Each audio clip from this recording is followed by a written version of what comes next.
ხლოტაფა დავდოწული შევდა ხონკაში და გამოვაცხობ. მე რომ გამოვაცხობ გამოვიტანე. გამოვიწყვალ ყურებს.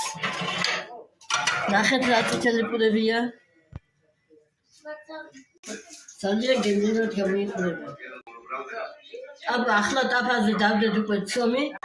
შემდეგ რომ გამოიწოვა ქვევიდან ჩავდეთ ხონკაში გამოცხობა კარგი წითელი ყურები. გამოდის გემრიელესი ყურები. კარგად გავახუროთ უნდა ტვირთი. ყურები რომ გამოცხოს, კარგი ყურები.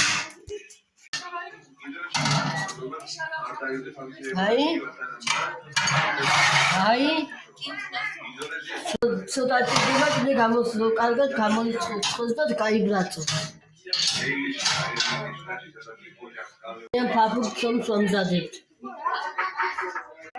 ახლა კი გეტყვით როგორ უნდა მოონძოთ ცომი. დავყაროთ ჯამზე თვილი, გავუკეთოთ დროში, ცოტა შაქარი და მარილი.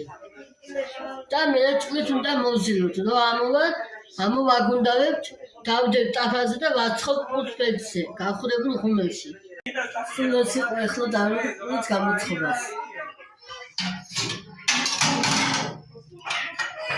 მსხვილია. დებთ მეორე პულს. ქედი?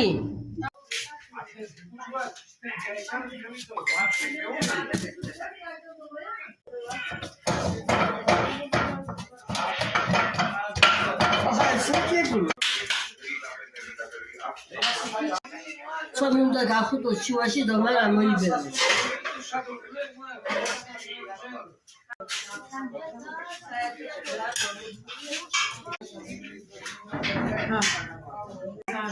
ახლა მოდით ნახოთ როგორ ხდება.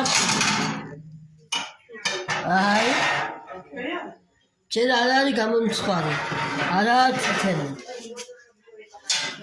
ჩემი გამომცხარი ყურები სულ წითელია.